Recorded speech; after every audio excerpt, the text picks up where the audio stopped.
Deep beneath the Earth's surface lies a world of eternal darkness, where brave explorers venture into nature's most treacherous labyrinths. These are true stories of survival, tragedy, and the thin line between adventure and disaster. Today, we delve into bone-chilling tales of people who found themselves trapped in the depths below. The Mossdale Caverns Nightmare.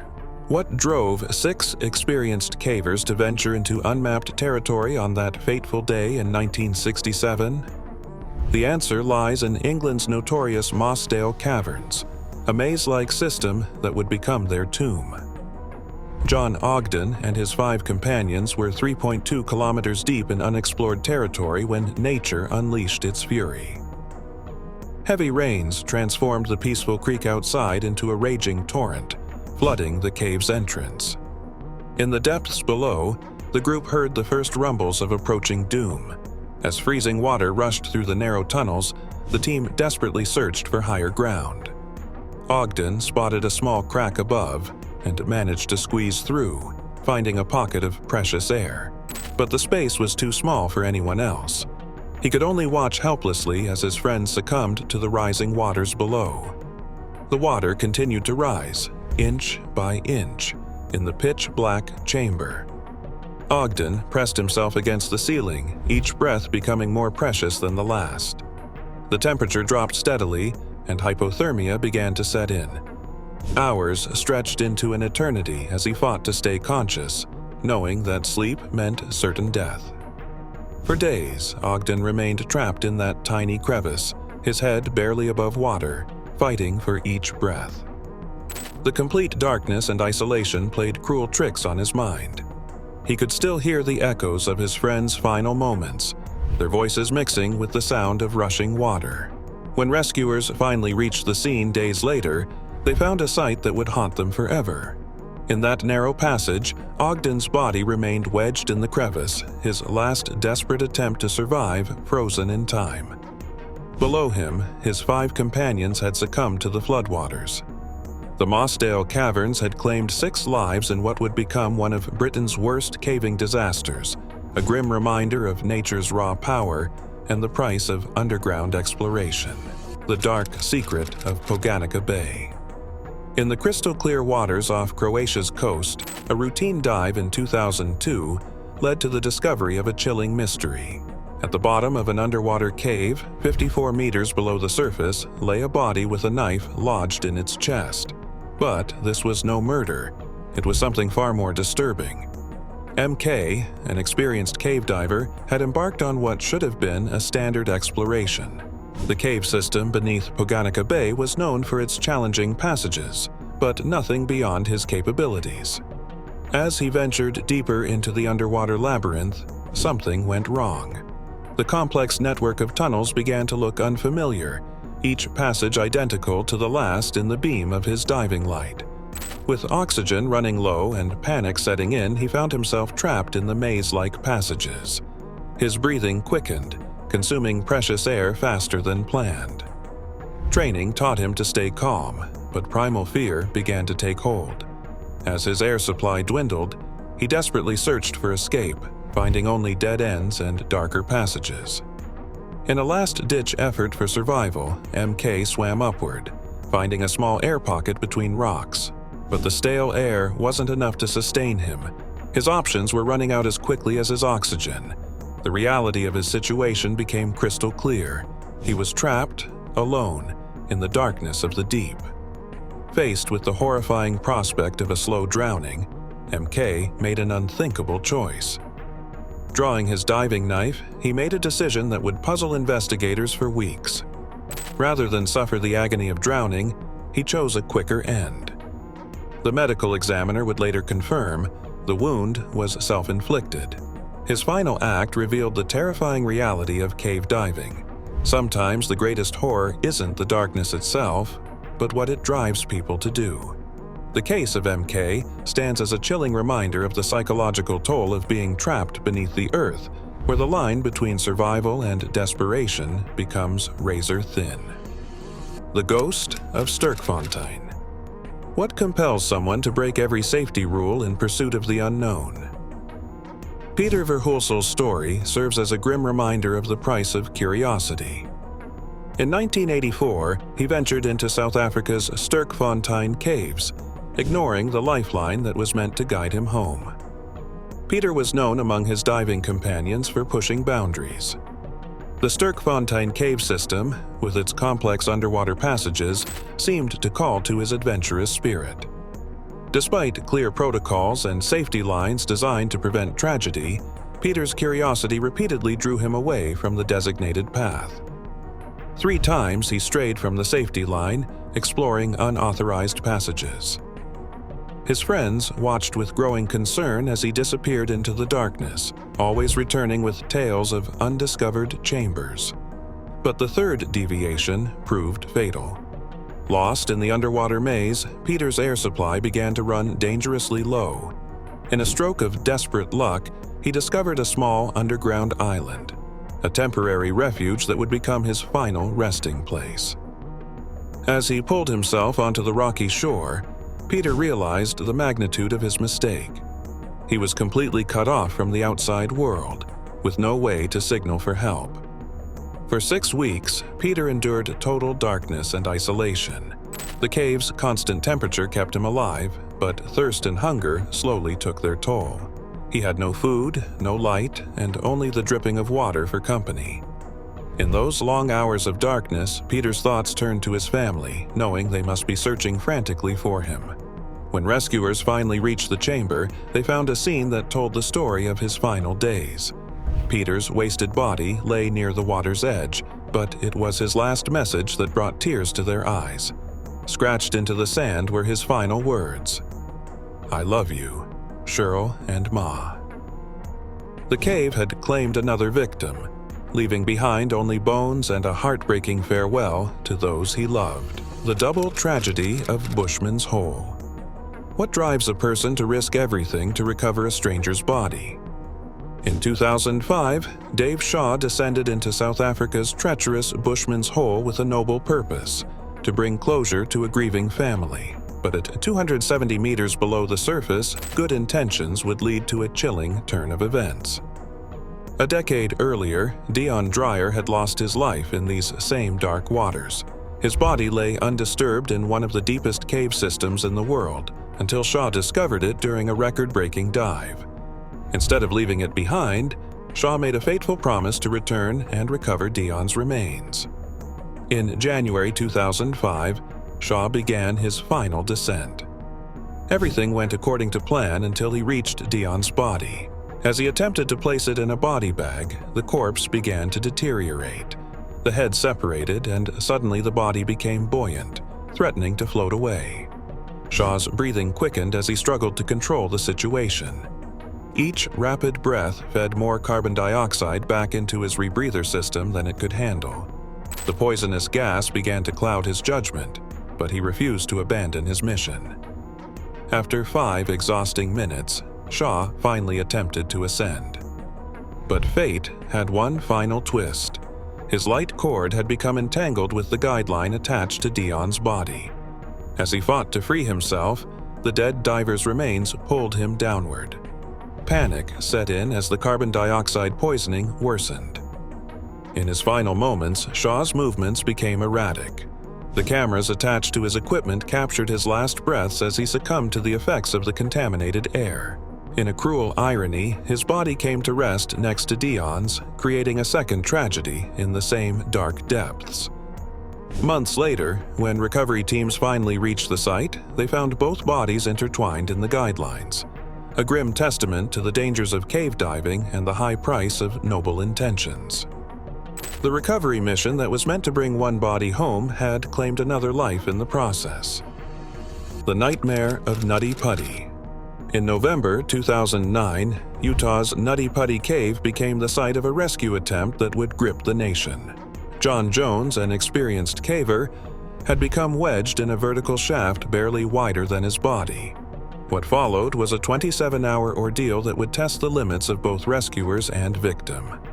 The passage, nicknamed the birth canal for its tight dimensions, had trapped John upside down, with his head at a downward angle. Each breath was a struggle as his own weight compressed his chest. Despite the difficult position, John remained conscious and communicative as rescuer Ryan Schertz worked to save him.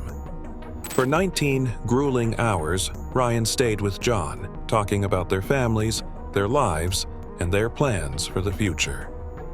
"I'm sorry, I'm so fat," John would say between labored breaths. "It would be so much easier for you guys to get me out if I wasn't so fat." Ryan promised to be his workout partner when they got out, trying to keep spirits high. The rescue team constructed an elaborate pulley system to help extract John from the narrow passage.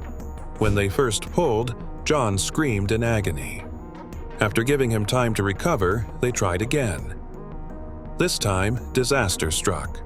The natural anchor point supporting the pulleys shattered, sending a metal carabiner flying into Ryan's face. The impact split Ryan's tongue in half, and John slipped further into the crevice. As blood filled his mouth, Ryan had to make the heartbreaking decision to leave, promising John he would return. Ryan's father took his place, determined to maintain contact with the trapped man. But John had fallen unconscious, the combination of his inverted position and the failed rescue attempt proving too much for his body. Despite heroic efforts by multiple rescue teams, John Jones died in that narrow passage less than 24 hours after becoming stuck. Today, Nutty Putty Cave stands as a sealed tomb, permanently closed with John's body still inside. A somber reminder of the unforgiving nature of cave exploration and the thin line between adventure and tragedy.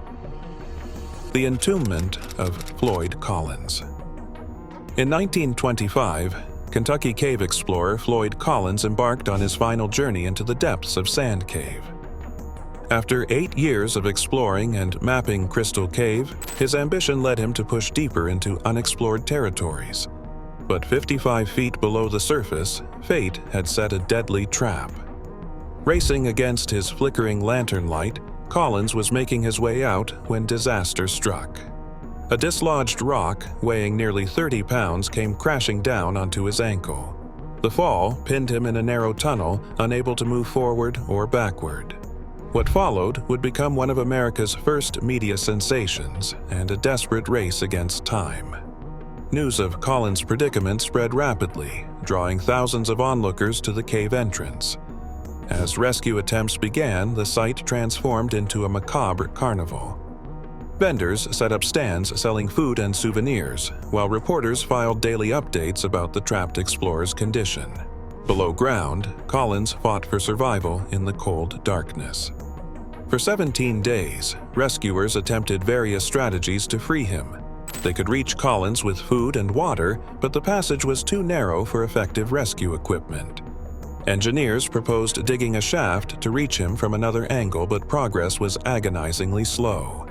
The media circus above ground continued to grow, with newspapers providing detailed coverage of every development.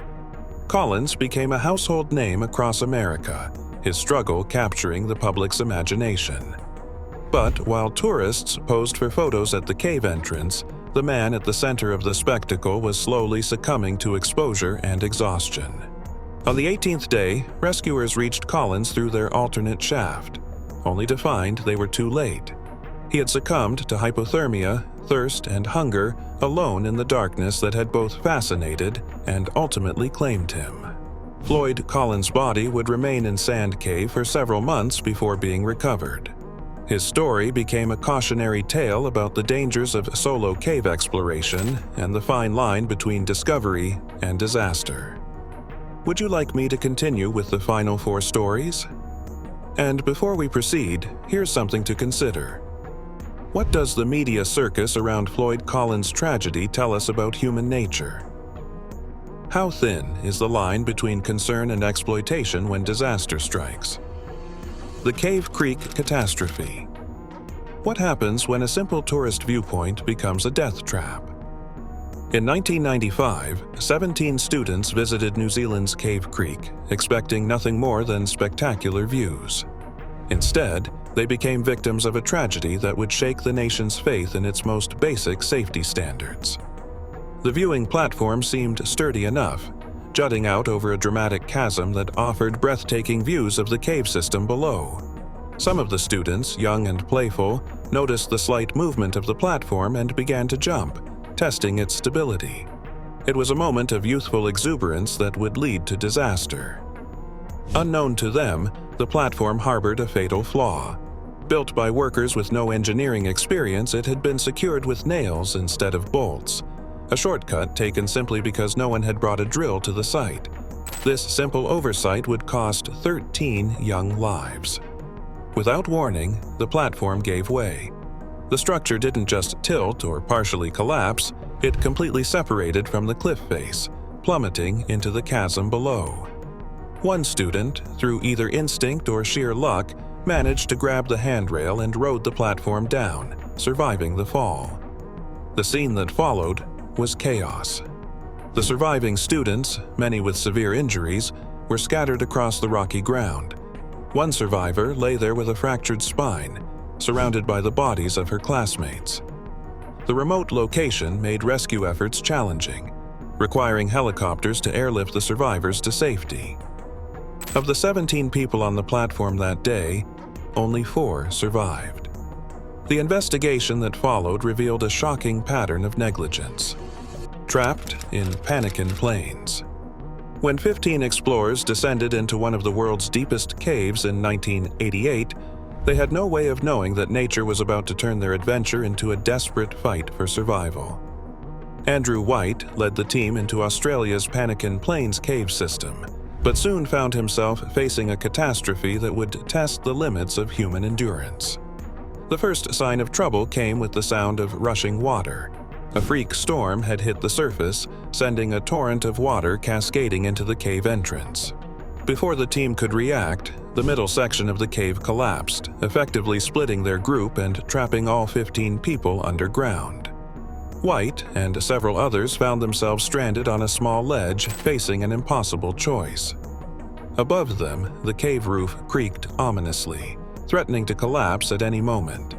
Below, the churning waters had become a deadly obstacle course, filled with tumbling boulders that could crush anyone attempting to swim through. The air grew thin as hours passed, and the sound of falling rocks created a constant reminder of their precarious position.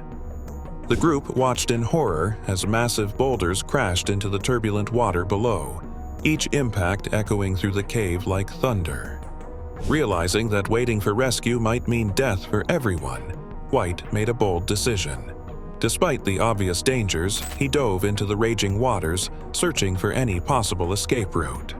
Swimming through the darkness, dodging debris and fighting against the current, he managed to find an alternative passage. Over the next 27 hours, White and others worked tirelessly to establish a rescue line through the flooded sections. The Nam Talu Cave Tragedy. Sometimes the deadliest danger in caves isn't the darkness, it's ignoring those who know it best. In October 2007, Helena Carroll and 8 other tourists dismissed local warnings about entering Nam Talu Cave during Thailand's monsoon season. Their decision would lead to one of the most haunting cave disasters in recent memory. The locals had been clear. Entering the cave during heavy rains meant certain death. But Helena, her boyfriend John Cullen, and 7 other tourists pressed on, confident in their guide's ability to lead them safely through. The cave's entrance offered no hint of the horror that awaited them within. The first warning came as a distant roar, growing louder with each passing second. Then came the water. Not a gentle flow, but a massive wall of floodwater surging through the cave system. In the chaos that followed, Helena watched helplessly as the current claimed its first victims. John and I started climbing, Helena would later recall.